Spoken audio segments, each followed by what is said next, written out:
Nah, selanjutnya saya akan melakukan setting untuk preferensi ya. Jadi saya masuk dari sini, dari pengaturan di preferensi. Nah, di preferensi ini saya lihat satu persatu. Misalnya tadi bagian info perusahaan sudah saya isi ya pada saat melakukan create database. Kemudian ke fitur. Nah, di fitur ini ada fitur terbaru yang disediakan oleh Accurate, yaitu tagihan di muka dan juga faktur di muka untuk pembelian dan penjualan ya. Jadi bisa Anda lihat ini. Nah, ini dan ini. Jadi fungsinya apa? Jadi misalnya begini, di Accurate pada saat kita sudah melakukan delivery order, baru kita bisa melakukan select invoice. Tetapi untuk Accurate Online bisa dibalik ya. Kita bisa lakukan select invoice dulu, baru kita buat delivery ordernya. Begitu juga dengan purchase. Kita buat dulu purchase invoice-nya, baru kita buat berikutnya adalah receive itemnya. Nah, itu bisa ya. Jadi, untuk menggunakan fitur tersebut, kita tinggal checklist saja di sini. Di bagian pembelian, tagihan di muka, mendahului terima barang, dan juga faktur di muka untuk penjualan. Mendahului pengiriman ya, seperti itu. Nah, setelah kita centang, nanti kita akan belajar bagaimana menggunakan fasilitas atau fitur terbaru ini. Nah, selanjutnya saya menuju pajak. Nah, di sini nomor PKP, tipe usahanya semua masih kosong. Saya bisa langsung saja ambil dari sini ya, di company info, di Accurate 5, di bagian teks ya. Nah, di sini saya bisa langsung mengisi misalnya tipe usaha, dagang dan jasa. Saya copy saja dan saya masukkan ke sini. Nah, tipe usaha dagang dan jasa dan NPWP-nya bisa saya masukkan juga. Nah, NPWP-nya. Kemudian KLU, kode lapangan usaha ya. Nah, kode lapangan usaha ya banyak ya, misalnya 12.500 dan lain-lain ya, bisa kita masukkan sesuai dengan KLU kita. Nah, nomor pengukuhan PKP ya kebetulan sama, saya samakan saja. Nah, seperti ini kira-kira ya. Nah, tanggal pengukuhan PKP adalah tanggal, nah ini dia, 9/4/2014. Jadi, saya ubah menjadi 09/04/2014. Enter.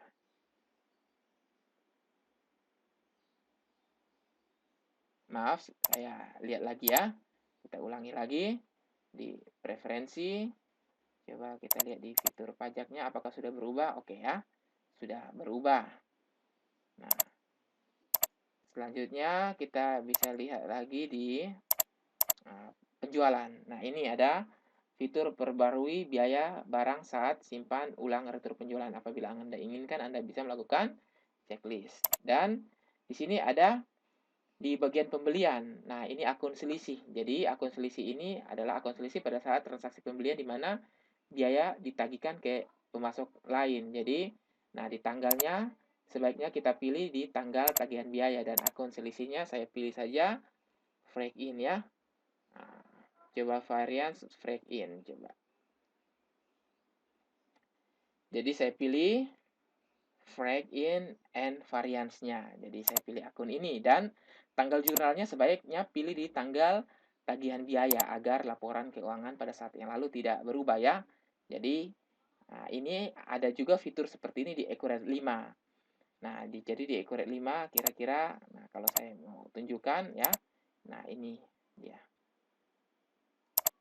Nah, di expense ini ada ini ya, expense as expense of bill. Jadi bisa kita aktifkan di sini. Nah, as expense of bill-nya. Oke, selanjutnya saya masuk lagi ke ini, penerimaan barang. Jadi ada akun selisih barang yang belum tertagih. Nah, jadi kalau di Accurate 5, kita bisa lihat fitur ini ada di sini ya, di setup, preference, dan kita bisa klik di purchase. Nah, ini dia akunnya. Jadi sama akunnya dengan akun yang ada di Accurate Online. Jadi sebaiknya kita pilih pilihan ketiga diperbarui jika periode tanggal tagihan pertama sama dengan penerimaan barang. Ini ya, pilihan yang ini. Kemudian saya pilih lagi akunnya itu variance of receive item ya. Nah, seperti itu. Variance of receive item. Nah, ini dia ya. Nah, saya pilih. Kemudian untuk pembatasan, nah untuk pembatasan sendiri di dalam Accurate Online sudah diimprovisasi. Jadi kalau di Accurate 5, Anda bisa lihat di sini ya, di setup, company info. Nah, di accounting period, kita hanya bisa melakukan warn in dan error if jika berapa bulan sebelum atau sesudah. Tapi kalau di Accurate Online, bisa kita bataskan berdasarkan rentang waktu tertentu ya. Nah, ini dia. Jadi, bisa kita batasi, kita menentukan tanggalnya. Nah, kita menentukan tanggalnya dari tanggal berapa sampai tanggal berapa. Jadi bukan 1 bulan sebelum atau sesudah, tapi berdasarkan tanggal. Nah, kalau rentang waktu bisa ya, ini sebelum atau sesudah seperti di Accurate 5, tapi sudah ada tambahannya berdasarkan rentang waktu di Accurate Online. Nah, kemudian ini adalah formulir retur. Jadi, retur penjualan dapat meretur faktur yang sudah lunas atau belum. Begitu juga dengan retur pembelian dapat melakukan retur yang sudah lunas atau belum. Nah, kalau di Accurate 5 ada ya, kita lihat di sini di preference di bagian sales ini dia ya.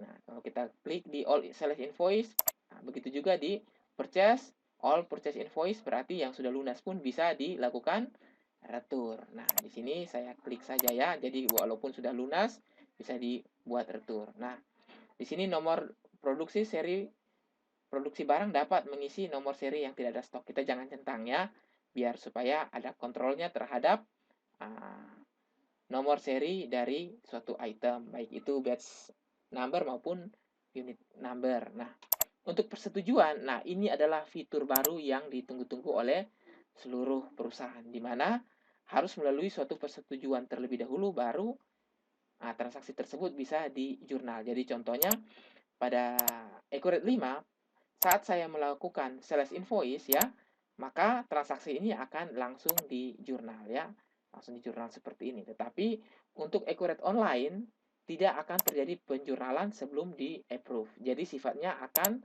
menuju draft terlebih dahulu. Nah, ini sangat berguna. Jadi di sini kita bisa klik apa saja yang kita ingin untuk dilakukan approval atau persetujuan ya.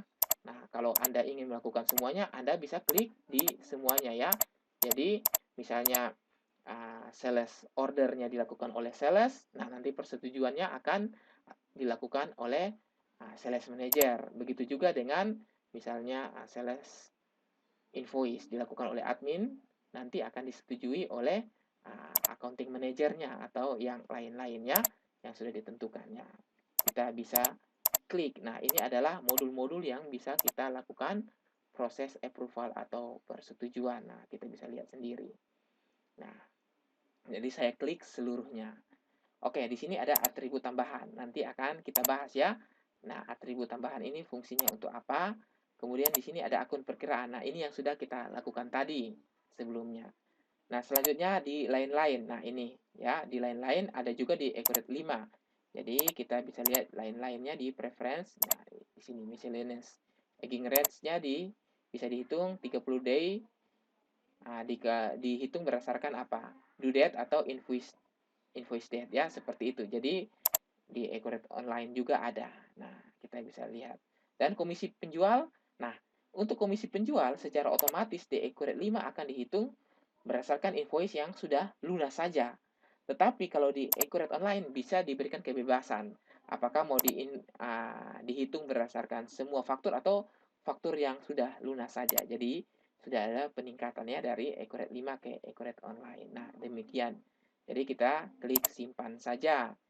Nah, setelah kita klik simpan, kita bisa lanjutkan kepada proses selanjutnya.